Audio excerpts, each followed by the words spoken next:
The problem with most people is that they don't believe something can happen until it already has.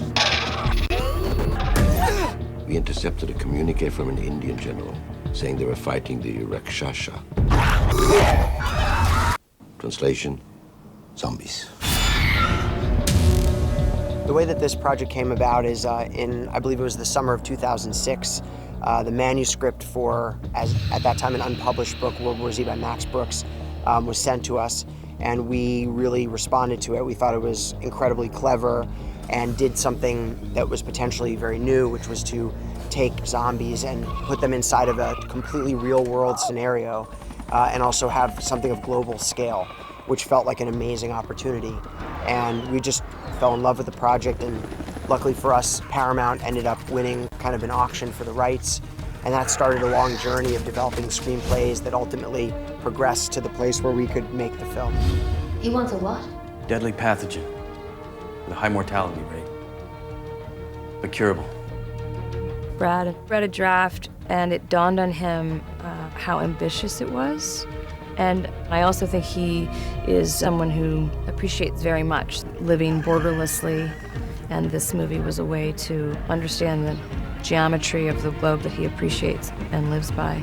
And I also think he was really taken with the notion of showing what happens around the world in reaction to a single event and not being localized. It seemed fun and also challenging.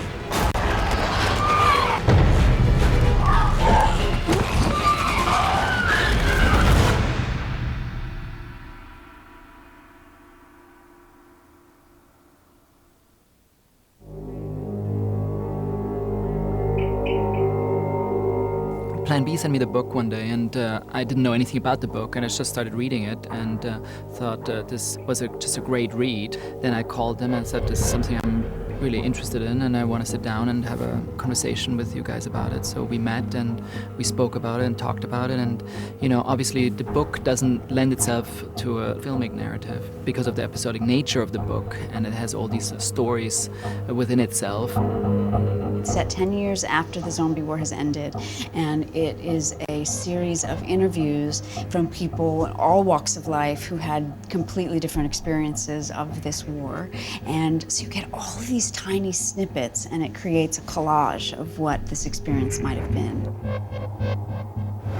It is an after-action report written for the United Nations about what went wrong, who didn't connect the dots in terms of allowing the zombie virus to get out of control. And what made sense to me in looking at that narrative, which is basically a series of interviews done after the fact, to say, okay, for purposes of a film, what might make sense is to have a character who was that very same investigator trying to figure out what happened during the course of the movie.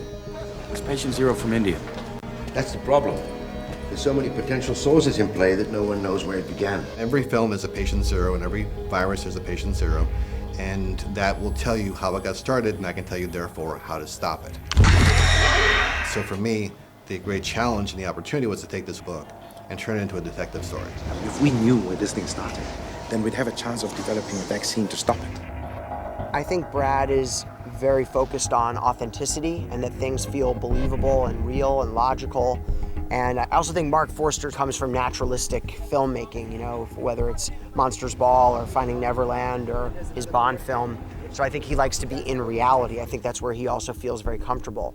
So I'd like to think that, the combination of elements, makes the film feel like it's really happening.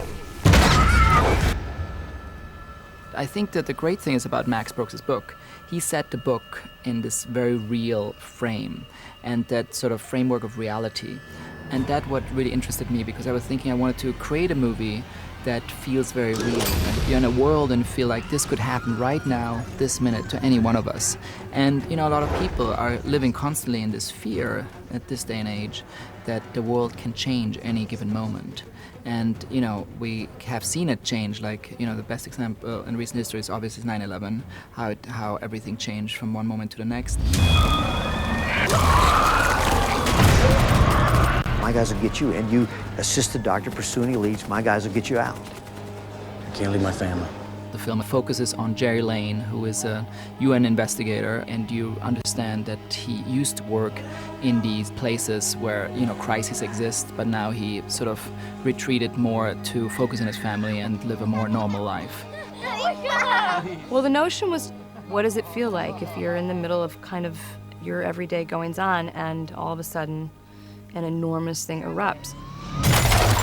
Suddenly, when the cop cuts the mirror off, it's sort of the first beat of tension, and then really everything starts to derail. Because the film for me is not just a zombie movie. It's sort of a global epidemic, a global apocalypse. And that's what the book does as well. And that's why, you know, the title sort of mirrors this global spread, that it's not just really about zombies. You fought in New yet? Yeah. Where? Philly, Newark. What about Houston, Louis? Baltimore. Atlanta? Guys, I'll be honest with you. I don't know of any place back home that's doing very well. To work with Brad is incredible because he's the star of the film and he's also the producer. And he's a true artist, and he's someone who has an impeccable taste, and you can see this through his filmography, the projects he chose as an actor and the work he has done. And he's such a sublime and interesting actor, and both of us have never done anything like this. We both had to rise to the occasion and work through this genre, which we both weren't familiar with, but still create something fresh and new. Okay, come on, guys.